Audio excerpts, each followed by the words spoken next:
คือด้านรายได้สำหรับการช่วยเหลือประชาชนเพื่อบรรเทาความยากลำบากด้านการศึกษาด้านสุขภาพด้านความเป็นอยู่ด้านการเข้าถึงบริการภาครัฐ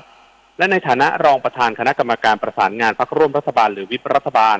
นายชินวร บุญเกียรติกล่าวว่าขณะนี้วิปรัฐบาลได้กำหนดสมาชิกคณะกรรมาการพิจารณาพรบงบ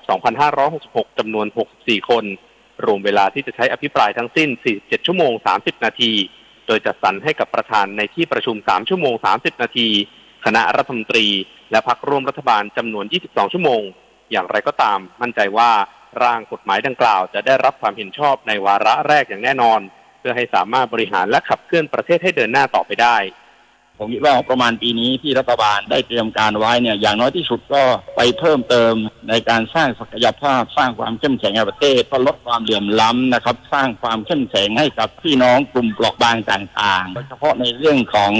การศึกษาซึ่งเรามีปัญหาค่อนข้างเยอะมากในช่วง2 ปีที่ผ่านมานะครับลูกหลานของเราไม่ได้ไปโรงเรียนนะออนไลน์เรื่องออนไซต์ว่ารัฐบาลจะต้องนำงบประมาณเนี่ยนะครับมาดำเนินการให้เห็นเป็นรูปธรรมนะฮะอย่างไรก็ตามเราก็รับฟังความคิดเห็นของฝ่ายค้านในบางเรื่องที่ฝ่ายค้านได้พูดขึ้นมาในเรื่องความเหลื่อมล้ำการส่งเสริมภาคเอกชนที่ยังเป็นเขาเรียกว่ารัฐราชการเนี่ยค่อนข้างสูงก็ต้องยอมรับฟังความคิดเห็นของฝ่ายค้านเช่นเดียวกันนะครับ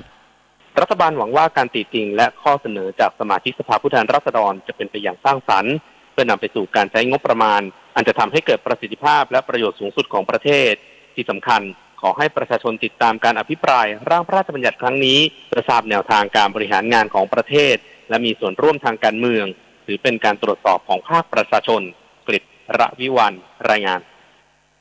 ตั้งแต่วันที่ 1 มิถุนายนนี้ประเทศไทยได้ปรับมาตรการเดินทางเข้าประเทศโดยยกเลิกการกักตัวทุกรูปแบบและคนไทยไม่ต้องลงทะเบียน Thailand Pass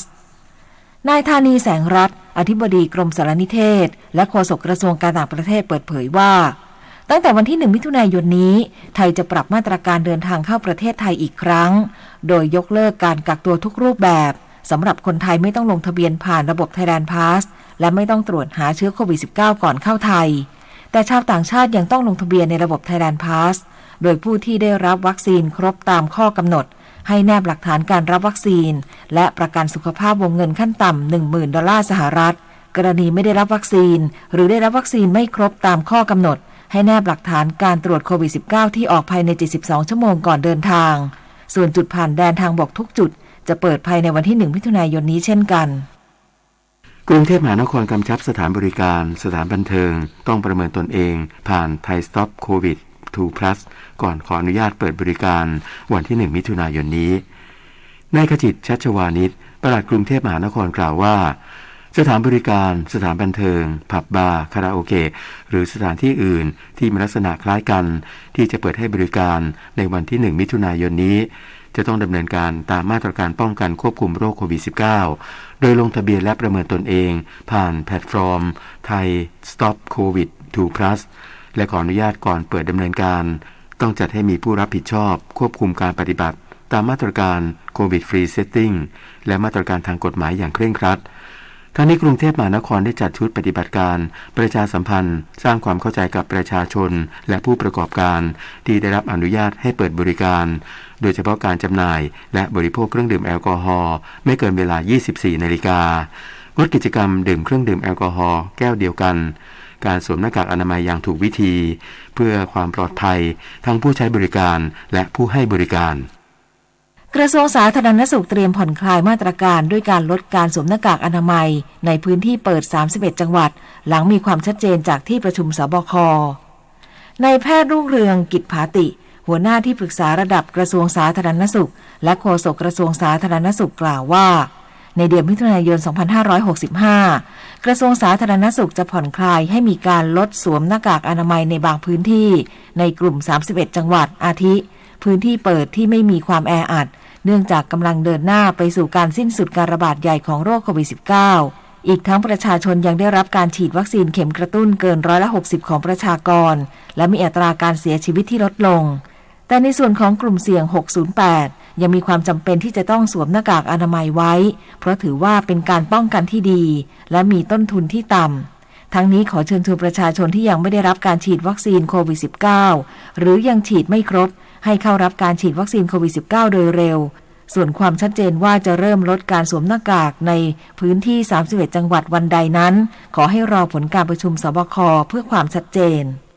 โดยทิศทางของเราเนี่ยเราบอกว่าสถานการณ์โลกเนี่ยมันคลี่คลายไปมากแล้วนะครับถามว่าวันนี้เนี่ยพื้นที่ส่วนใหญ่เลยนะครับเรียกว่ามันเข้าสู่จุดที่เป็นสิ้นสุดการระบาดไปแล้วต้องใช้คำนี้นะครับเราสิ้นสุดการระบาดไปแล้วโควิด -19 เนี่ยจะเป็นยังไงต่อไปหมออยากให้นึกถึงโรคไข้หวัดใหญ่อันนี้จะเป็นภาพที่ชัดเจนที่สุดนะครับดังนั้นเนี่ยจึงเน้นย้ำเลยอย่างเช่นว่าไม่ว่าโควิดจะผ่านไปข้างหน้าไงถามว่าโควิด -19 จะยังอยู่กับประเทศไทยไหมบอกยังอยู่แน่นอนแต่ว่าเชื้อมันอ่อนตัวลงกรมบัญชีกลางออกหลักเกณฑ์การเบิกจ่ายค่ารักษาพยาบาลสำหรับผู้ป่วยโรค Neuromyelitis optica ซึ่งเป็นโรคทางระบบประสาทที่เกิดจากภูมิคุ้มกันผิดปกติให้เบิกจ่ายตรงได้เริ่ม15มิถุนายนนี้นางสาวกุลยาตันติเตมิตรอธิบดีกรมบัญชีกลางเปิดเผยว่ากรมบัญชีกลางร่วมกับสมาคมประสาทวิทยาแห่งประเทศไทยได้กำหนดสิทธิประโยชน์เพิ่มเติมโดยเพิ่มข้อบ่งชี้ของยารีทูซิแมปอีก1ข้อบ่งชี้สำหรับผู้ป่วยโรค Neuromyelitis optica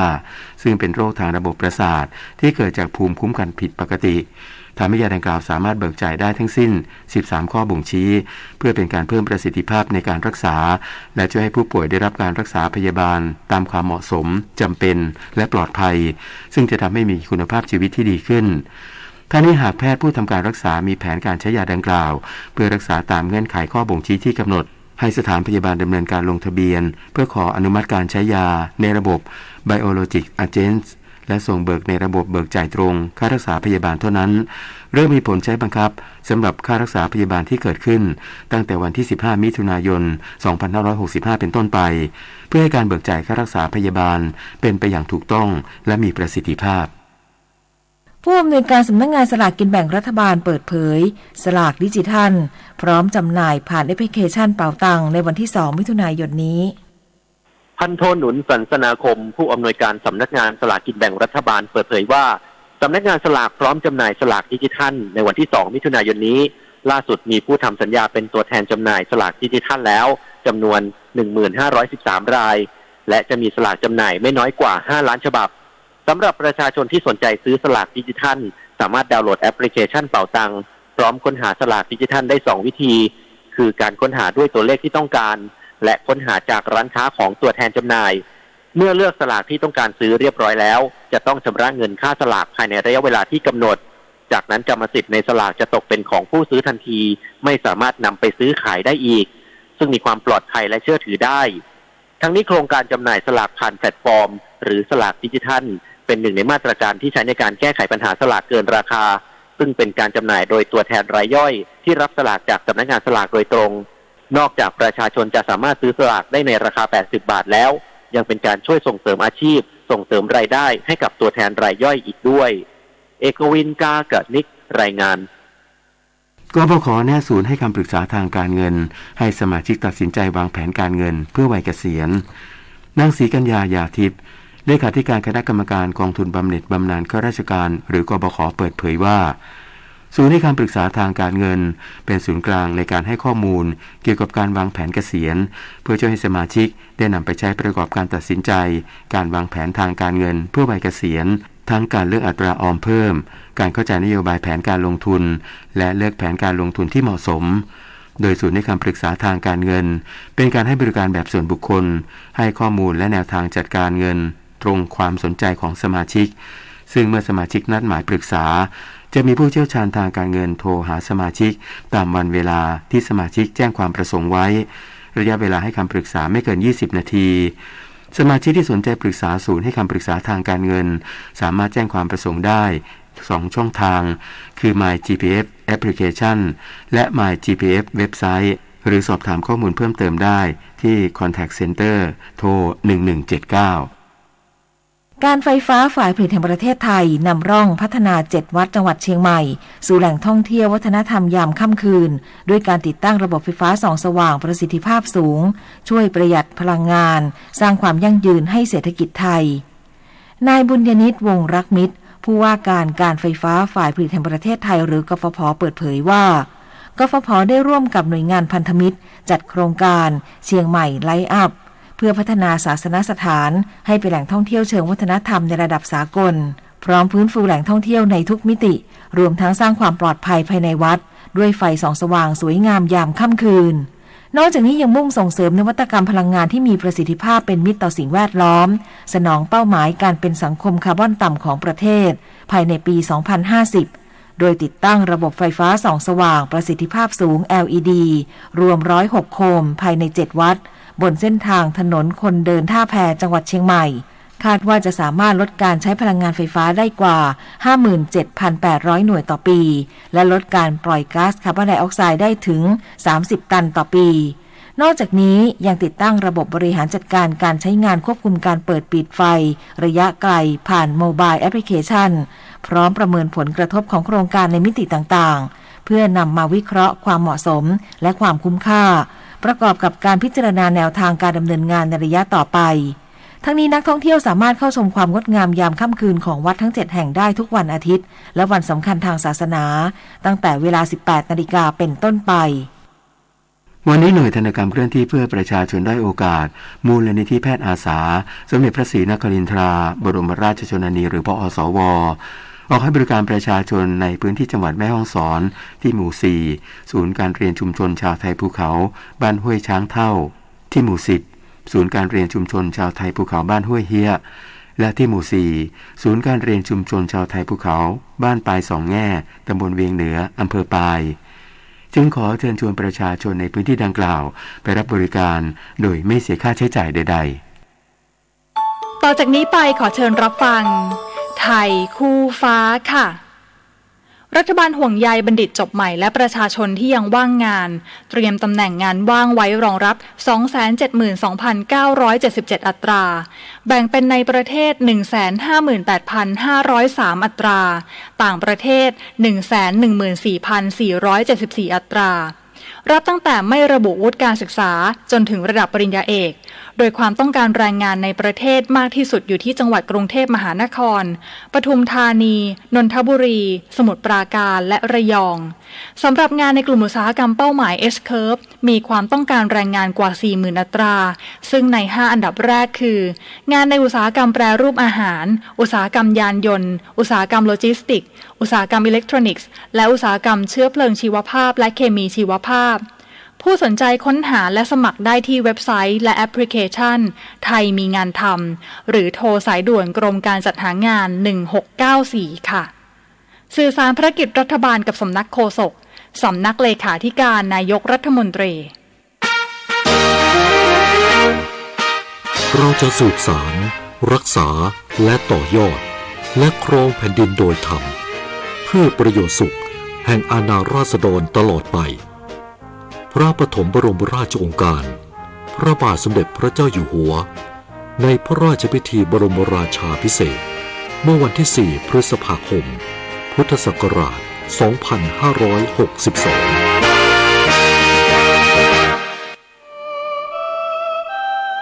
ชีวิตมนุษย์มีสุขมีทุกข์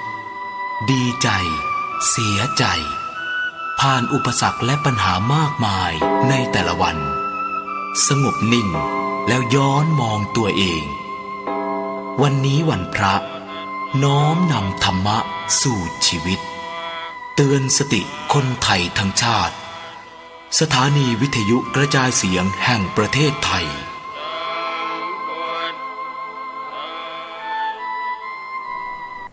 ขณะนี้เวลา 7:17 น.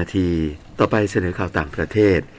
เจ้าหน้าที่กู้ภัยเนปาลระงับการค้นหาช่วงเย็นวานนี้หลังเกิดเหตุเครื่องบินสูญหายพร้อมประชาชน22คนและมีแผนที่จะเริ่มปฏิบัติการค้นหาอีกครั้งช่วงเช้าวันนี้เจ้าหน้าที่สายการบินระบุว่าเครื่องบินของสายการบินทาราแอร์ออกจากเมืองโปคราทางตะวันตกของประเทศช่วงเช้าวานนี้แต่สูญเสียการติดต่อกับหอควบคุมการจราจรทางอากาศหลังบินขึ้นได้เพียง15นาทีด้านเจ้าหน้าที่กู้ภัยต้องประกาศระงับการค้นหาหลังไม่พบความสำเร็จในการค้นหาในเขตภูเขาซึ่งเป็นพื้นที่ห่างไกลทางตะวันตกของประเทศขณะที่สภาพอากาศเลวร้ายเป็นอุปสรรคต่อปฏิบัติการค้นหาด้านเจ้าหน้าที่กองทัพบกเนปาลกล่าวว่าทหารภาคพื้นดินจะร่วมกับกองกำลังสนับสนุนเพื่อเริ่มปฏิบัติการค้นหาอีกครั้งช่วงเช้าวันนี้ ประธานาธิบดีโวโลดิเมียร์ เซเลนสกี้ของยูเครนเดินทางเยือนเขตคาคิฟทางตะวันออกของประเทศเป็นครั้งแรกนับตั้งแต่รัสเซียรุกรานยูเครนซึ่งรัสเซียถอนทหารออกจากเขตดังกล่าวเมื่อไม่กี่สัปดาห์ภาพวิดีโอที่ทำเนียบประธานาธิบดีเผยแพร่เผยให้เห็นผู้นำยูเครนสวมเสื้อกันกระสุนระหว่างตรวจเยี่ยมพื้นที่และยังเผยให้เห็นอาคารต่างๆที่ถูกทำลายทั้งในคาคิฟและพื้นที่โดยรอบโดยวิดีโอดังกล่าวระบุข้อความว่าอาคาร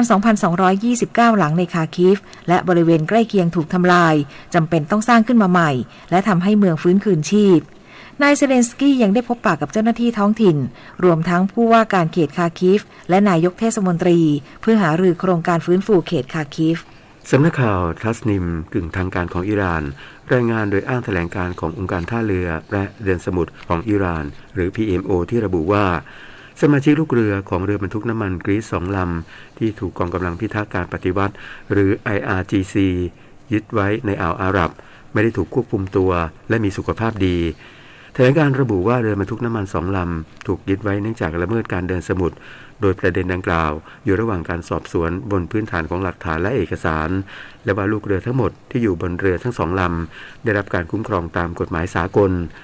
ทั้งนี้ IRGC ยึดเรือบรรทุกน้ำมันของกรีซ2 ลำในอ่าวอาหรับเมื่อวันศุกร์หลังเรือซึ่งปฏิบัติการโดยรัสเซียถูกเจ้าหน้าที่กรีซจับกุมในน่านน้ำกรีซและน้ำมันดิบอิหร่านก็ถูกสหรัฐยึด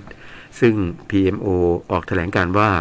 การที่สหรัฐยึดน้ำมันดิบอิหร่านจากเรือในน่านน้ำกรีซถือเป็นปฏิบัติการของโจรสลัดซึ่งละเมิดมาตรฐานสากล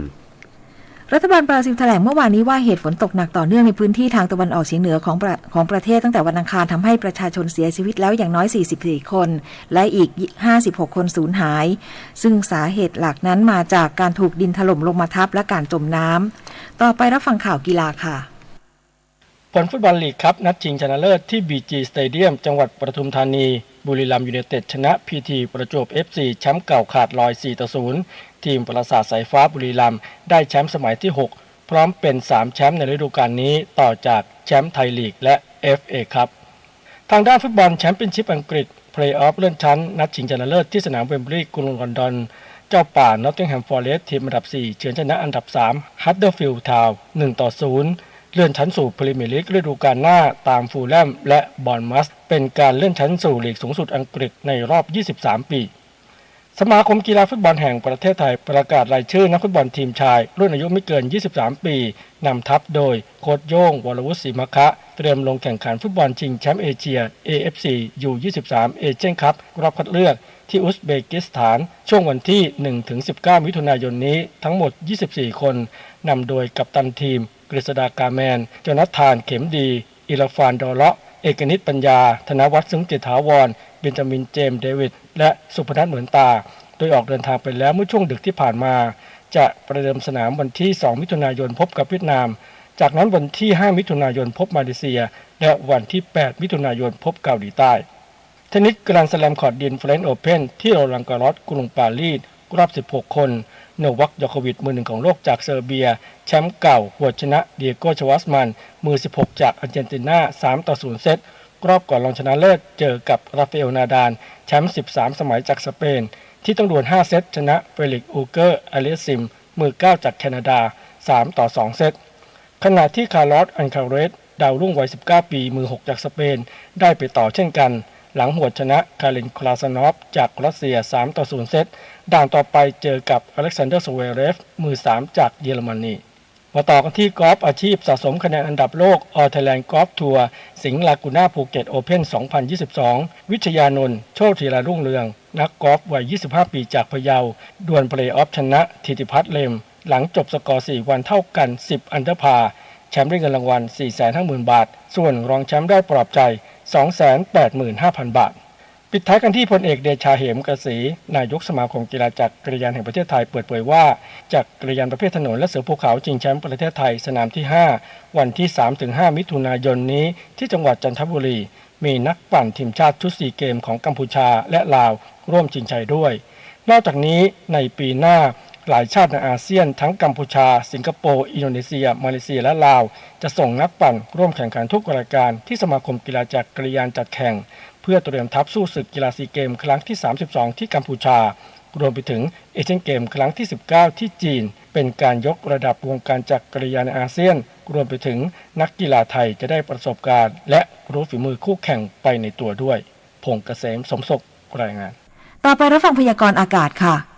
ประกาศกรมอุตุนิยมวิทยาเรื่องคลื่นลมแรงบริเวณทะเลอันดามันฉบับที่8มีผลกระทบจนถึงวันที่2มิถุนายน2565มรสุมตะวันตกเฉียงใต้ที่พัดปกคลุมทะเลอันดามันภาคใต้และอ่าวไทยมีกำลังแรงทำให้คลื่นลมบริเวณทะเลอันดามันและอ่าวไทยตอนบนมีกำลังแรงโดยบริเวณทะเลอันดามันมีคลื่นสูง 2-3 เมตรบริเวณที่มีฝนฟ้าคะนองคลื่นสูงมากกว่า3เมตรส่วนอ่าวไทยตอนบนมีคลื่นสูงประมาณ2เมตรบริเวณที่มีฝนฟ้าคะนองคลื่นสูงมากกว่า2เมตรขอให้ชาวเรือเดินเรือด้วยความระมัดระวังและหลีกเลี่ยงการเดินเรือบริเวณที่มีฝนฟ้าคะนองโดยเรือเล็กบริเวณทะเลอันดามันควรงดออกจากฝั่งจนถึงวันที่2มิถุนายนนี้และขอให้ติดตามประกาศจากกรมอุตุนิยมวิทยาและสามารถติดตามข้อมูลได้ที่เว็บไซต์ www.tmd.go.th หรือโทร1182ได้ตลอด24ชั่วโมงพยากรณ์อากาศตั้งแต่เช้าวันนี้จนถึงเช้าวันพรุ่งนี้ภาคเหนือมีฝนฟ้าคะนอง40%ของพื้นที่ส่วนมากบริเวณจังหวัดแม่ฮ่องสอนเชียงรายพะเยาน่านอุตรดิตถ์พิจิตรพิษณุโลกเพชรบูรณ์และตากภาคตะวันออกเฉียงเหนือมีฝนฟ้าคะนอง60%ของพื้นที่กับมีฝนตกหนักบางแห่ง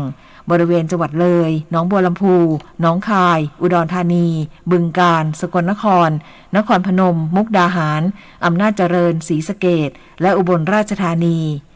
ภาคกลางมีฝนฟ้าคะนอง40%ของพื้นที่ส่วนมากบริเวณจังหวัดนครสวรรค์อุทัยธานีชัยนาทลพบุรีสระบุรีกาญจนบุรีราชบุรีนครปฐมสมุทรสงครามและสมุทรสาครภาคตะวันออกมีฝนฟ้าคะนอง60%ของพื้นที่กับมีฝนตกหนักบางแห่งบริเวณจังหวัดนครนายกปราจีนบุรีจันทบุรีและตราดลมตะวันตกเฉียงใต้ความเร็ว 20-35 กิโลเมตรต่อชั่วโมงทะเลมีคลื่นสูงประมาณ2เมตรบริเวณที่มีฝนฟ้าคะนองคลื่นสูงมากกว่า2เมตรภาคใต้ฝั่งตะวันออกมีฝนฟ้าคะนอง60%ของพื้นที่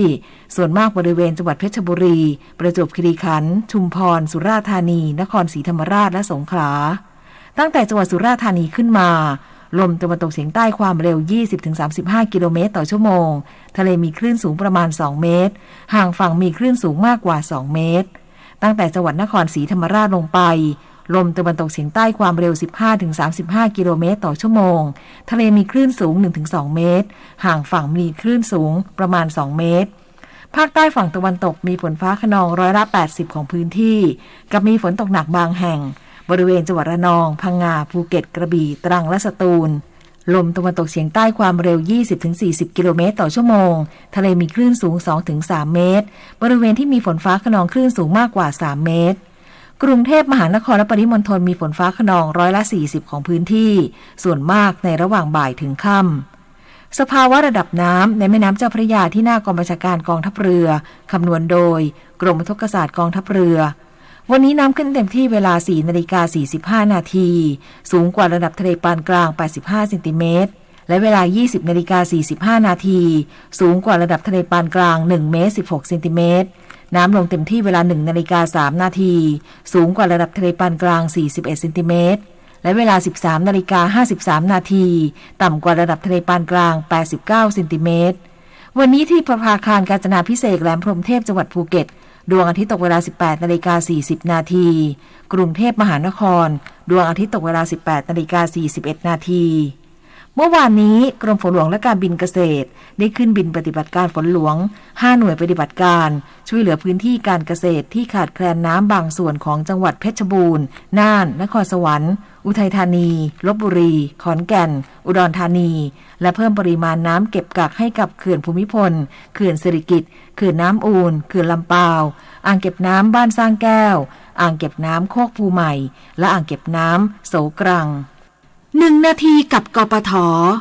โคมไฟหน้ารถที่ขุ่นมัวหมองหรือไม่สว่างพอ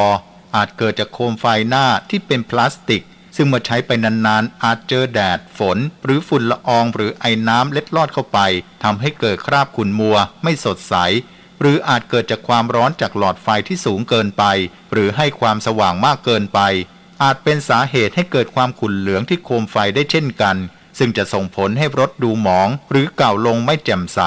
จึงควรทำความสะอาดโคมไฟหน้ารถด้วยน้ำเปล่าให้สะอาดก่อนและเช็ดให้แห้ง นำยาสีฟันบีบลงไปให้ทั่วโคมไฟหน้ารถใช้ผ้าสะอาดหรือโฟมถูเป็นวงกลมทั่วๆเพื่อให้คราบเหลืองหลุดออกมาทิ้งไว้ประมาณ 2-3 นาทีแล้วล้างด้วยน้ำสะอาดเช็ดให้แห้งทำซ้ำกัน 2-3 รอบจนกว่าโคมไฟจะกลับมาสดใสรถก็จะดูเหมือนใหม่ไปด้วยนะครับด้วยความปรารถนาดีจากกรมประชาสัมพันธ์และกองทุนเพื่อความปลอดภัยในการใช้รถใช้ถนนกรมการขนส่งทางบกกระทรวงคมนาคมรู้รักภาษาไทยโดยความร่วมมือของสำนักงานราชบัณฑิตยสภาและกรมประชาสัมพันธ์วันนี้เสนอคำว่าไข้รากศาสตร์ใหญ่ไข้รากศาสตร์ใหญ่เรียกอีกชื่อหนึ่งว่าไข้ไทฟัสมาจากภาษากรีกว่าไทโฟสแปลว่าขี้เกียจหรือขุ่นมัวซึ่งเป็นคำอธิบายสภาวะจิตใจของผู้ที่ป่วยเป็นโรคนี้ไข้รากศาสตร์ใหญ่มีอาการคล้ายไข้รากศาสตร์น้อยแต่รุนแรงมากกว่าคือมีอาการปวดศีรษะอย่างรุนแรงไข้สูงไม่ลดไอมีผื่นปวดกล้ามเนื้ออย่างรุนแรงหนาวสั่นความดันโลหิตลดลงซึมตาไม่สู้แสงและเพ้อไข้รากศาสตร์ใหญ่มีหลายชนิดรวมถึงชนิดที่เป็นโรคระบาดเป็นกลุ่มของโรคติดเชื้อที่เกิดจากแบคทีเรียโดยมีพาหะนำโรคจำพวกเห็บเหาหมัดไรเมื่อกัดคนก็จะแพร่เชื้อเข้าสู่ร่างกายโรคนี้มักระบาดในบริเวณที่สกปรกมีสุขลักษณะไม่ดีอย่างเรือนจำค่ายผู้ลี้ภัยหรือในสนามรบเช่นที่ค่ายกักกันของเยอรมันในระหว่างสงครามโลกครั้งที่2มีผู้เสียชีวิตเพราะไข้รากศาสตร์ใหญ่หลายพันคนผู้มีคำถามการใช้ภาษาไทยสอบถามได้ที่ www.orst.go.th คนเราเมื่อมาอยู่ร่วมกันเป็นสังคมเป็นประเทศย่อมมีความขัดแย้งเกิดขึ้นบ้างเป็นปกติความสงบสุขของประเทศจึงไม่ได้เกิดจากการที่ไม่มีความขัดแย้งแต่อยู่ที่เมื่อเกิดความขัดแย้งขึ้นคราวใดก็จะสามารถคลี่คลายลงได้ด้วยความยุติธรรมพระบรมราโชวาทพระบาทสมเด็จพระเจ้าอยู่หัวกนิกาแก้วใสบรรณาธิการข่าวรัชดาตรงดีและสัญลักษณ์เจริญเปี่ยมอ่านถ้าคนในสังคมฉีดวัคซีนได้มากถึง 70% จะเกิดภูมิคุ้มกันหมู่ที่จะช่วยหยุดการระบาดของโรคโควิด -19 ทำให้เราสามารถกลับมาใช้ชีวิตในโหมดปกติได้เร็วยิ่งขึ้นยิ่งฉีดเร็วครอบคลุมมากยิ่งสร้างภูมิคุ้มกันหมู่ได้มากช่วยลดอัตราการป่วยรุนแรงและเพื่อลดอัตราการเสียชีวิตศึกษาข้อแนะนำการปฏิบัติตัวก่อนฉีดและหลังฉีดวัคซีนอย่างครบถ้วนพร้อมใจไปฉีดวัคซีนภูมิคุ้มกันหมู่สร้างได้ด้วยการฉีดวัคซีนแก้ปัญหาขาดแคลนแรงงานปลดล็อกให้ภาคการผลิตเดินหน้าต่อไปโดยการนำเข้าเพิ่มและผ่อนผันต่อใบอนุญาตแรงงานต่างด้าวให้ทำงานต่อไปได้อีก2 ปีขอให้นายจ้างผู้ประกอบการพาแรงงานต่างด้าวไปขอพาสปอร์ตและเอกสารรับรองบุคคลฉบับใหม่ให้แล้วเสร็จก่อนวันที่1 สิงหาคมนี้สอบถามข้อมูลได้ที่สำนักงานจัดหางานจังหวัดทุกจังหวัดสายด่วนกรมการจัดหางาน1694กลับเข้าสู่การในช่วงที่2ของเช้าวันนี้ครับท่านผู้ฟังครับในเดือนมิถุนายนนี้จะมีการผ่อนคลายมาตรการทางสาธารณสุขเพิ่มเติมโดยเฉพาะประเด็นการสวมหน้ากากอนามัยในวันนี้นายแพทย์รุ่งเรืองกิจภาติที่ปรึกษาระดับกระทรวงสาธารณสุขและโฆษกกระทรวงสาธารณสุขจะมาให้ข้อมูลกับเราโดยกฤษระวิวันครับครับขอบคุณและสวัสดีครับท่านผู้ฟังทุกท่านครับวันนี้เราจะมาพูดคุยถึง1ประเด็นที่น่าสนใจนะครับหลังจากสถานการณ์โควิดเนี่ยเริ่มที่จะมีทิศทางที่ดีขึ้นนะครับแนวทางเรื่องของการถอดแมสเริ่มมาแล้วมันจะต้องเตรียมตัวอย่างไรนะครับเดือนมิถุนายนนี้จะมีหลายๆอย่างคลายล็อกออกมาวันนี้นะครับเราจะมาพูดคุยกับนายแพทย์รุ่งเรืองกิจภาตินะครับหัวหน้าที่ปรึกษาระดับกระทรวงและโฆษกกระทรวงสาธารณสุขตอนนี้ท่านอยู่ในสายกับเราแล้วจะมาพูดคุยถึงประเด็นนี้กันสวัสดีครับคุณหมอครับสวัสดีครับคุณกฤษครับสวัสดีครับพี่น้องประชาชนที่รับฟังรายการอยู่นะครับครับคุณหมอครับเดือนมิถุนายนนี้เราจะเริ่มผ่อนคลายในหลายๆเรื่องเนาะทั้งเรื่องของผับบาร์คาราโอเกะสถานบันเทิงต่างๆก็จะเริ่มนี้แล้วอีก1ประเด็นที่คนสนใจนั่นคือเรื่องของการคุณหมอเราจะถอดแมสกันแล้วเหรอยังไงครับคุณหมอครับรายละเอียดตรงนี้ครับต้องเรียนพี่น้องประชาชนนะครับก็บอกว่าสถานการณ์โควิด -19 เนี่ยเราเจอมาเกือบ3 ปีนะครับจนถึงวันนี้เนี่ยต้องบอกว่าเชื้อโควิด -19 เนี่ยวิวัฒนาการของมันเนี่ยมันอ่อนตัวลงก็คือความรุนแรงของมันเนี่ยลดลงด้วยการที่เชื้อมีความรุนแรงลดลงเนี่ยส่วนหนึ่งมาจากตัวเชื้อเองอีกส่วนหนึ่งเนี่ยมาจากการที่เราฉีดวัคซีนนะครับเรียกว่าระดับความครอบคลุมวัคซีนให้กับพี่น้องประชาชนเนี่ยอยู่ในระดับสูงมาก นะครับและขณะเดียวกันเนี่ยต้องบอกว่าที่ผ่านมามีการติดเชื้อหลายระลอกการติดเชื้อแต่ละครั้งเนี่ยก็ทำให้พี่น้องประชาชนเนี่ยมีภูมิคุ้มกันคงมีภูมิคุ้มกันทั้งจากธรรมชาติและจากวัคซีนอันนี้ส่วนหนึ่งนะครับอีกส่วนหนึ่งก็คือว่าตัวเชื้อที่มันรุนแรงลดลงนะครับเรามาดูว่าตอนนี้เชื้อโควิด -19 ความรุนแรงอยู่ระดับใดนะครับถ้าเราเปรียบเทียบง่ายๆนะครับพี่น้องประชาชนคงรู้จักเชื้อไข้หวัดนะครับคือเชื้อหวัดนะครับเชื้อหวัดเนี่ยปีหนึ่งเนี่ยเราเป็นได้หลายครั้งเลยนะครับแล้วก็จำนวนคนเป็นหวัดเนี่ยค่อนข้างมากเวลาอากาศเปลี่ยนก็เป็นหวัดมีไวรัสอยู่หลายชนิดถามว่าโควิด -19 เนี่ยระดับความรุนแรงเนี่ยจริงๆต้องบอกว่ามากกว่าไข้หวัดนะครับแต่น้อยกว่าไข้หวัดใหญ่ไข้หวัดใหญ่ที่เราเคยมีการระบาดใหญ่ก็เคยมาแล้วนะครับแล้วก็จะระบาดทุกปีนะครับจุดสำคัญของตัวเชื้อเนี่ยพอมันรุนแรงลดลงนะฮะคือน้อยกว่าไข้หวัดใหญ่แล้วก็แรงกว่าไข้หวัดเนี่ยถามว่ายังมีจุดสำคัญที่อันตรายอยู่ไหมบอกมีนะครับโดยเฉพาะคนที่เป็นกลุ่มเสี่ยงก็คือคนที่อายุมากนะครับผู้สูงอายุคนที่มีโรคประจำตัวพี่น้องประชาชนกลุ่มนี้เวลาติดเชื้อแล้วเนี่ยมีโอกาสสูงมากที่จะมีอาการปอดอักเสบรุนแรงต้องใส่ท่อหายใจหรือว่าป่วยหนักเราจะเห็นนะครับว่าหลายวันที่ผ่านมาเนี่ยจำนวนผู้ติดเชื้อเนี่ยลดลงเรื่อยๆนะครับจำนวนตัวเลขเนี่ยเป็นในทิศทางนี้และเชื่อว่าจะลดลงกว่านี้อีกนะครับขณะเดียวกันเนี่ยเรายังเห็นยังมีผู้เสียชีวิตทุกวันนะครับวันหนึ่งเนี่ยประมาณ 30-50 รายพอเรามองเข้าไปนะฮะในกลุ่มเนี่ยปรากฏว่า90%เนี่ยเป็นผู้สูงอายุผู้ที่มีโรคประจำตัวและขณะเดียวกันเนี่ย90%เช่นกันส่วนใหญ่เลยนะครับเรียกว่าเกือบทุกคนเลยไม่ได้รับการฉีดวัคซีนเข็มกระตุ้นดังนั้นไม่ว่าไงก็ตามนะครับแม้ว่าสถานการณ์จะดีขึ้นมากแล้วก็ตามยังคงเน้นย้ำนะครับขอให้พี่น้องประชาชนกลุ่มเสี่ยงนะครับช่วยเชิญชวนกันนะครับหมอก็เชิญชวนด้วยให้มารับวัคซีนเข็มกระตุ้นต้องบอกว่าวัคซีนปลอดภัยมีความคุ้มค่าแล้วก็มีประโยชน์มากๆทีนี้ถ้ามามองสถานการณ์นะครับถามว่าขณะนี้สถานการณ์เนี่ยเดินหน้าไปในทิศทางที่เราเรียกว่าสิ้นสุดการระบาดใหญ่นะครับถามว่าสิ้นสุดการระบาดใหญ่เนี่ยมันคล้ายกับอะไรถ้าคุณกฤษจำได้เมื่อ10 ปีที่แล้วเนี่ยเราเคยมีการระบาดใหญ่ไปทั่วโลกของไข้หวัดใหญ่เช่นกันนะครับพอหลังจากนั้นเนี่ยก็มาในทิศทางที่เรียกว่าสิ้นสุดการระบาดใหญ่นะครับซึ่งทางองค์การอนามัยโลกเนี่ยจะประกาศแต่อย่างไรก็ตามเนี่ยถามว่าวันนี้นะครับไข้หวัดใหญ่ยังระบาดอยู่ไหมยังมีการระบาดอยู่หรือไม่บอกมีนะครับดังนั้นทิศทางของเชื้อเนี่ยถามว่าต่อไปโควิด -19 จะเป็นยังไงโควิด -19 จะคล้ายๆกับไข้หวัดใหญ่นะครับคืออาจจะมีการระบาดเป็นกลุ่มก้อนพบผู้ติดเชื้อเพิ่มขึ้นแต่ว่าจะไม่มีการระบาดใหญ่และขณะเดียวกันเชื้อก็รุนแรงลดลง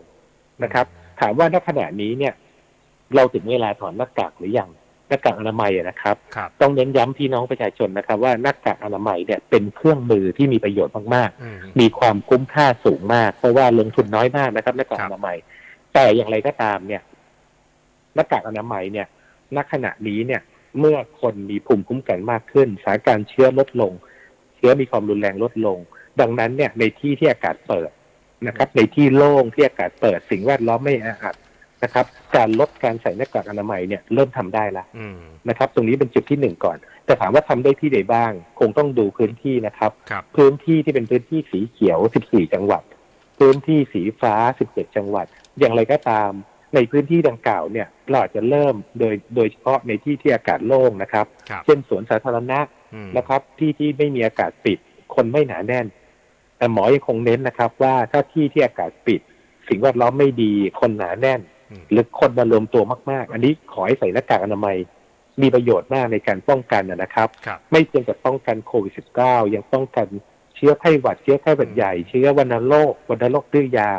นะครับเชื้อทางเดินหายใจต่างๆเนี่ยหน้ากากอนามัยยังคงมีประโยชน์นะครับดังนั้นเนี่ยคงไม่ได้เน้นคำว่าเลิกสวมหน้ากากอนามัยแต่คงเน้นว่าที่ใดบ้างต้องสวมหน้ากากอนามัยนะครับก็คือที่อากาศปิดนะครับพื้นที่ที่สถานการณ์การระบาดยังไม่ดีนะครับพื้นที่ที่มีความแออัดคนหนาแน่นอันนี้เราเน้นตรงนี้ดีกว่านะครับไม่อยากจะใช้คำว่าเลิกสวมหน้ากากนี่คงไม่ใช่นะครับต้องเรียนพี่น้องประชาชนสร้างความเข้าใจตามนี้ก่อนเรื่องของความชัดเจนนั้นก็ต้องรอทางสปค.เนี่ยประกาศอีกครั้งหนึ่งว่าวันไหนอย่างไรถูกไหมครับคุณหมอครับใช่ครับโดยทิศทางของเราเนี่ยเราบอกว่า สถานการณ์โลกเนี่ยมันคลี่คลายไปมากแล้วนะครับถามว่าวันนี้เนี่ยพื้นที่ส่วนใหญ่เลยนะครับคุณกฤษพี่น้องประชาชนเรียกว่ามันเข้าสู่จุดที่เป็นเส้นสุดการระบาดไปแล้วต้องใช้คำนี้นะครับเราสิ้นสุดการระบาดไปแล้วแต่ถามว่าเหมือนที่หมอบอกอะถ้าจะจำลองเหตุการณ์ว่าโควิด -19 เนี่ยจะเป็นยังไงต่อไปหมออยากให้นึกถึงโรคไข้หวัดใหญ่อันนี้จะเป็นภาพที่ชัดเจนที่สุดนะครับเมื่อ10 กว่าปีก่อนพี่น้องประชาชนยังจำได้ไข้หวัดใหญ่ระบาดใหญ่ทั่วโลกนะครับแล้วก็ชะลอตัวลดลงมาเรื่อยๆแต่ถามว่าไข้หวัดใหญ่ยังระบาดไหมทุกวันนี้บอกว่ายังระบาดนะครับคือยังระบาดทุกปีนะครับและระบาดเป็นบางพื้นที่นะครับดังนั้นเนี่ยจึงเน้นย้ำเลยอย่างเช่นว่า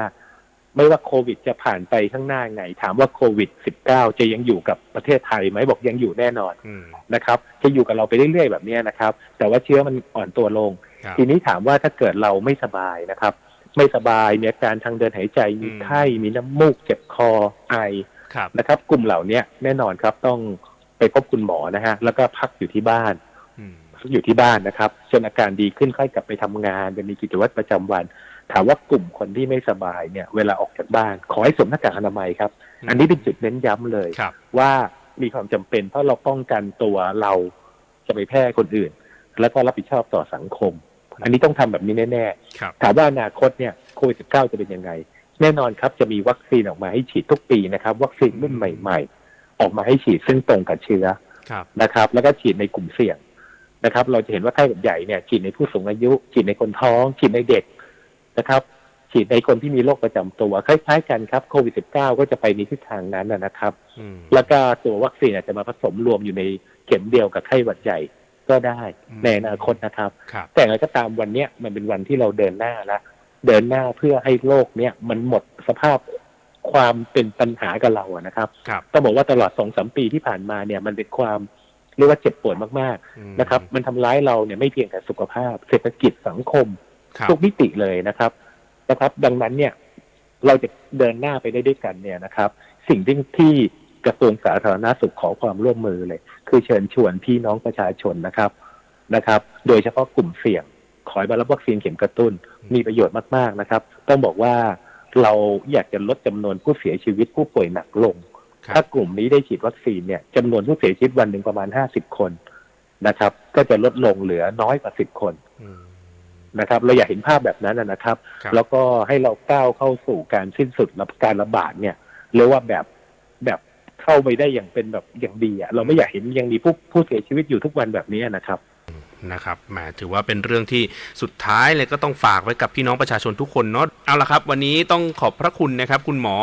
รุ่งเรืองกิจภาตินะครับหัวหน้าที่ปรึกษาระดับกระทรวงและโฆษกกระทรวงสาธารณสุขที่มาให้ข้อมูลกับเราครับด้วยความยินดีครับแล้วก็ฝากพี่น้องประชาชนอีกครั้งนะครับเชิญชวนกันมาฉีดวัคซีนนะครับก้าวสุดท้ายแล้วนะฮะที่เราจะเดินไปให้พ้นมันนะครับขอกลุ่มเสี่ยงทั้งหมดเลยนะครับมาช่วยกันมาเชิญชวนพี่น้องประชาชนใครมีญาติพี่น้องทั้งหลายเนี่ยช่วยกันรณรงค์ให้มาฉีดวัคซีนนะครับตอนนี้วัคซีนมีเพียงพอและขอเน้นย้ำนะครับว่าวัคซีนโควิด -19 มีความปลอดภัยครับขอบคุณครับคุณหมอครับสวัสดีครับจับกระแสการค้าเสรีกับ DTN ปิดฉากอย่างงดงามสำหรับการประชุมรัฐมนตรีการค้าเอเปกที่กระทรวงพาณิชย์เป็นเจ้าภาพจัดขึ้นโดยในปีนี้ทาง21เขตเศรษฐกิจเอเปกได้สนับสนุนการทำงานของเอเปกที่สะท้อนหัวข้อหลักของการเป็นเจ้าภาพเอเปกของไทยคือเปิดกว้างสร้างสัมพันธ์เชื่อมโยงกันสู่สมดุลโดยที่ประชุมเน้นย้ำความสำคัญของการค้าพหุภาคีและการเร่งรัดให้การเจรจา WTO มีความคืบหน้าในประเด็นสำคัญทั้งการจัดทำความตกลงอุดหนุนประมงการปฏิรูปการค้าสินค้าเกษตรเพื่อสร้างความมั่นคงอาหารการรับมือกับโควิด -19 โดยเฉพาะการเข้าถึงยาจำเป็นและวัคซีนและการปฏิรูปองค์กร WTO เป็นต้นนอกจากนี้ที่ประชุมยังมุ่งมั่นที่จะขับเคลื่อนการจัดทำความตกลงการค้าเสรีเอเชียแปซิฟิกซึ่งได้ตั้งเป้าว่าควรจัดตั้ง FTA เอเชียแปซิฟิกอีก20 ปีข้างหน้าเพื่อลดอุปสรรคและอำนวยความสะดวกทางการค้าระหว่างกันอีกด้วยครับกรมเจรจาการค้าระหว่างประเทศกระทรวงพาณิชย์คือถ้าเราไปบริจาคเลือดมันจะดูเท่และถือเป็นการทำบุญด้วยไหมถือเป็นบุญใหญ่เลยล่ะคิดดูนะคนเราสละได้แม้แต่เลือดของตัวเองเพื่อนำไปช่วยชีวิตผู้ป่วยแบบนี้จะรอช้าทำไมรีบไปบริจาคกันเร็วช้าก่อนคือร่างกายต้องพร้อมนอนหลับให้เพียงพอก่อนไหมล่ะได้เลยงั้นเจอกันที่ศูนย์บริการโลหิตแห่งชาติสภากาชาดไทยนะบริจาคโลหิตมั่นใจปลอดภัย ท่านผู้ฟังคะร่างพระราชบัญญัติงบประมาณรายจ่ายประจำปีงบประมาณ 2566 เป็นสิ่งสำคัญและจำเป็นอย่างยิ่งสำหรับรัฐบาลที่จะใช้ในการขับเคลื่อนเศรษฐกิจของประเทศ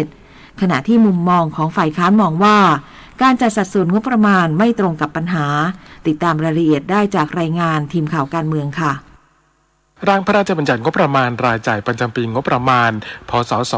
2566 ที่จะเข้าสู่การพิจารณาของสภาผู้แทนราษฎรระหว่างวันที่ 31 พฤษภาคมถึง 2 มิถุนายนวงเงินจำนวน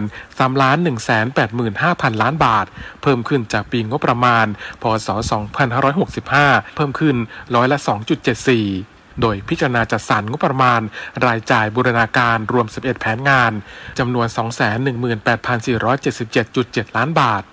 แบ่งเป็นแผนงานบูรณาการขับเคลื่อนการแก้ไขปัญหาจังหวัดชายแดนภาคใต้ 6,251.2 ล้านบาทเขตพัฒนาพิเศษภาคตะวันออก 11,086.9 ล้านบาทการต่อต้านการทุจริตและประพฤติมิชอบ 498 ล้านบาทเตรียมความพร้อมรองรับสังคมสูงวัย 448.7 ล้านบาทการบริหารจัดการทรัพยากรน้ำ 54,121.9 ล้านบาทป้องกันปราบปรามและบำบัดรักษาผู้ติดยาเสพติด 4,188.2 ล้านบาทพัฒนาด้านคมนาคมและโลจิสติกส์ 131,372.8 ล้านบาทพัฒนาและส่งเสริมเศรษฐกิจฐานราก 1,474.3 ล้านบาทพัฒนาอุตสาหกรรมและบริการแห่งอนาคต 1,554.6 ล้านบาทรัฐบาลดิจิทัล 2,356 ล้านบาทและสร้างรายได้จากการท่องเที่ยว 5,125.1 ล้านบาทแต่ก็มีกระแสข่าวจากฝ่ายค้านที่จะลงมติไม่เห็นชอบกับร่างพระราชบัญญัติงบประมาณฉบับนี้ตั้งแต่วาระแรกโดยนายชินวรบุญเกียรติรองประธานคณะกรรมการประสานงานพรรคร่วมรัฐบาลหรือวิปรัฐบาลกล่าวว่าจากกรณีที่ฝ่ายค้านประกาศคว่ำร่างพระราชบัญญัติงบประมาณรายจ่ายประจำปีงบประมาณ 2566 วาระแรกนั้นโดยอ้างว่าแม้ร่างกฎหมายงบประมาณถูกคว่ำแล้วก็สามารถใช้งบประมาณตามกรอบของปีก่อนมาใช้ได้นั้นเป็นการเล่นเกมทางการเมืองมากเกินไปแต่ส่วนตัวเชื่อว่าร่างกฎหมายดังกล่าวจะได้รับความเห็นชอบผ่านวาระแรกแต่การที่ฝ่ายค้านออกมาประกาศที่จะคว่ำประยัดงบประมาณตั้งแต่วาระที่1นั้นผมมีความคิดเห็นว่าเป็นเรื่องที่เป็นการเล่นเกมทางการเมืองมากเกินไปและประกอบกับการที่สมาชิกสภาผู้แทนราษฎรทุกฝ่ายควรจะได้ร่วมมือกันในการที่จะขับเคลื่อนพระราชบัญญัติงบประมาณรายจ่ายประจำปีซึ่งเป็นการใช้เงินภาษีของประชาชนมาพัฒนาประเทศให้ได้มีการเดินหน้าต่อไปนั้นเป็นเรื่องที่มีความสำคัญด้านนายสุทินคลังแสงประธานคณะกรรมการประสานงานพรรคร่วมฝ่ายค้านหรือวิปฝ่ายค้านมองว่าการจัดสรรงบประมาณในครั้งนี้สะท้อนให้เห็นว่าเป็นการจัดสรรงบประมาณไม่ตรงกับปัญหาซึ่งเม็ดเงินที่จะอาฉีดให้กับระบบเศรษฐกิจฟื้นตัวได้ในภาพรวมน้อยมากงบประมาณไม่ได้เพิ่มตามสัดส่วนที่ควรเป็นพร้อมตั้งข้อสังเกตว่างบประมาณของกระทรวงกลาโหมและงบกลางจัดสรรไว้มากโดยไม่มีคำอธิบายการปรับงบประมาณขึ้นจำนวนมากที่งบกลางที่คุณจัดไว้แบบไม่มีคำอธิบายนี่ไปดูงบลงทุนแล้วมันก็ยังไม่มีสภาวะสำหรับบรรยากาศนี้มันต้องลงทุนมันก็ไม่มีนะไม่มีงบลงทุนที่มันจะเกิดความหวังให้เราได้ก็ยังมีงบประจำมากขึ้นอยู่เหมือนเดิมนี่มันก็เป็นปัญหาเดิมๆแต่คุณจะต้องทำให้มันแตกต่างไปจากเดิมบ้างที่มันไม่เหมือนเดิมต้องทำให้มันต่างไปจากเดิมอย่างไรก็ตามการตั้งงบประมาณที่เพิ่มขึ้นไม่มากทั้งที่เศรษฐกิจกำลังต้องการการฟื้นฟูขนาดใหญ่จากสถานการณ์โควิด -19 ที่ส่งผลกระทบไปทั่วโลกรวมทั้งยังต้องใช้คืนเงินกู้ที่ผ่านมาอาจทำให้รัฐบาลเลิกงบประมาณที่จะนำมาใช้พัฒนาประเทศได้ไม่มากนักศักดิ์สิทธิ์ประดับศิลป์รายงานท่านผู้ฟังคะในวันที่1 มิถุนายนนี้รัฐบาลพร้อมเปิดประเทศต้อนรับนักท่องเที่ยวอย่างเต็มรูปแบบพร้อมผ่อนคลายมาตรการต่างๆให้ประชาชนสามารถใช้ชีวิตได้ใกล้เคียงกับปกติมากขึ้นภาพรวมหลังจากนี้จะเป็นอย่างไรติดตามได้ในช่วงเคาะข่าวเล่าประเด็นค่ะ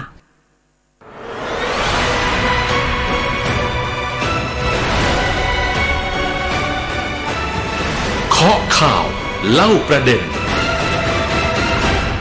ตลอดระยะเวลากว่า2ปีที่ผ่านมาต้องยอมรับว่าโควิด -19 ทำให้เศรษฐกิจและการดำเนินชีวิตของประชาชนต้องหยุดชะงักลงปัจจุบันสถานการณ์เริ่มมีแนวโน้มคลี่คลายที่ดีขึ้นรัฐบาลจึงได้มีการผ่อนคลายมาตรการต่างๆเพื่อให้เศรษฐกิจของประเทศเดินหน้าต่อไปได้ล่าสุดสบคได้มีการปรับมาตรการการเดินทางเข้าประเทศเพื่อให้นักท่องเที่ยวสามารถเดินทางมายังประเทศไทยได้สะดวกขึ้นมีผลตั้งแต่วันที่1มิถุนายนนี้นายยุทธศักดิ์สุปศรผู้ว่าการท่องเที่ยวแห่งประเทศไทยหรือททท.เปิดเผยว่าททท.ได้มีการเตรียมความพร้อมผู้ประกอบการทั้งโรงแรมและบริษัททัวร์พร้อมคาดการณ์ว่าการท่องเที่ยวในปีนี้จะสูงขึ้นถึง160ล้านคนครั้งขณะที่นักท่องเที่ยวต่างชาติคาดว่าจะสูงถึง7ล้านคนเราคงจะต้องมีมาตรการในการกระตุ้นการส่งเสริมการท่องเที่ยวต่อไม่ว่าจะเป็นการขยายโครงการเราเที่ยวด้วยกันหรือทัวร์เที่ยวไทยก็ดีนะครับส่วนต่างประเทศนะครับตั้งแต่เราผ่อนคลายมาตรการในการเข้าประเทศตั้งแต่1 พฤษภาคมเป็นต้นมาตอนนี้ตัวเลขเราเคยสูงสุดประมาณ 12,000-13,000 นะครับช่วงตั้งแต่เปิดประเทศมาแต่ตอนนี้ตั้งแต่1 พฤษภามาวันแรกก็ 19,000 ก็ไปแล้วนะครับดังนั้นเนี่ยตอนนี้เฉลี่ยอยู่ใกล้ๆวันละเกือบ 20,000 คนขณะที่ภาคเอกชนมองว่าการผ่อนคลายมาตรการของสั่งเข้าร้านอาหารเป็นโต๊ะจีนโต๊ะหนึ่งก็1,000 บาทเป็นฐานเบื้องต้นนะญาติโยมประมาณ22 โต๊ะวันที่22ตาน22 โต๊ะแล้วก็ปัจจัยที่จะถวายพระสงฆ์35ชุดอันนี้ก็แจ้งไว้เมินนั่น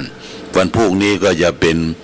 วันที่สิ้นเดือนละวันก็จะเป็นวันมิถุนายนวันเดือน9ออกก็แจ้งญาติโยมท่านสาธุชนทั้งหลายมาณโอกาสนี้วันนี้รายการธรรมประทีปส่องต่างได้มาพบกับญาติโยมท่านสาธุชนก็จะได้นำสาระธรรมมาฝากคือแก่ศรัทธาญาติโยมธรรมะทางสุขใจวันนี้ก็เอาเรื่องความเป็นทาสของตนความเป็นทาสหรือเป็นขี้ข้าของตนหมายเขาว่าจะได้ความเป็นทาสนั้นไผก็บ่ปรารถนาเพราะบ่มีความเป็นอิสระบ่มีความภาคภูมิใจความเป็นทาสของผู้อื่นโดยทางตรงก็พ้นสมัยไปตั้งแต่นมนานพระบาทสมเด็จพระเจ้าอยู่หัวรัชกาลที่5นะพระปิยมหาราชพระองค์ทรงเลิกทาสแต่ก่อนเนี่ยมีทาสเอาไปใจไปซอยขายทาสขายคนกันแต่คนเราก็ยังยอมตนตกเป็นทาสของสิ่งที่เป็นอื่นอยู่ทุกยุคทุกสมัยในญาติโยมนะวิถีชีวิตของคนเฮาถึงวันเนี่ยได้เจี้ยวเหลือเกินจิตใจยังบัดทันได้ตั้งตัวตั้งติดบางคนก็ตกเป็นทาสของความใคร่มัวเมาอย่างหามรุ่งหามค่ำเพื่อปลดเปลื้องความใคร่ของตนบางคนก็ตกเป็นทาสของเงินยอมเสียศักดิ์ศรีของตนเป็นยังก็เป็นการขอยอมได้แต่ใจเงินก็เป็นที่พอใจบางคนก็เป็นทาสของการพนันหันหลังให้กับลูกกับเมียบ้านช่องต้องการอย่างเดียวก็คือขอให้ได้นั่งอยู่ในวงการพนันบางคนก็เป็นทาสของยาเสพติดไผจะคิดอย่างใดขอได้กินเหล้าเมายากินยาเสพติดทำไม่ยังก็บ่สนใจขอให้ได้ยาเสพติดมาเสพมากินมาลองก็ขอได้อยู่เป็นสุขเนี่ยอันนี้ละเป็นทาสละญาติโยมนะทีนี้เมื่อความหวังยังบรรลุผลตามที่ใจปรารถนาเข้าตาโจรแล้วทำทุกสิ่งทุกอย่างโดยบ่ได้คำนึงถึงศีลธรรมศาสนาหรือกฎหมายข้อบังคับของไผ่สิ่งเดียวที่เขาก็ทำตามก็คือคำบัญชาการของกิเลสย่างจิตใจมันสั่งมาให้ตนทำนั่นว่าเป็นภาวะที่อดสูที่สุดถ้ามนุษย์คนเฮาพ้นจากความเป็นทาสโดยทางตรงแล้วก็ยังยอมตกเป็นทาสของการสิ่งของต่างๆโดยตังอ้อมอย่างนี้พ เพราะมันมีทางที่จะปลดเบื้องความเป็นทาสได้ง่ายๆบางทีเขาก็ตกเป็นทาสอยู่ฉะนั้นไปจนกว่าวันตายนะญาติโยมลูกผู้ชายจึงควรเสาะแสวงหาที่พึ่งพิงทางจิตใจโดยการแสวงหาธรรมะอันเป็นหลักบ่ควรที่จะยอมปราชัยปล่อยให้กิเลสเข้ามามีบทบาทบังคับบัญชาตนจนเกินไปอัตตานังนะ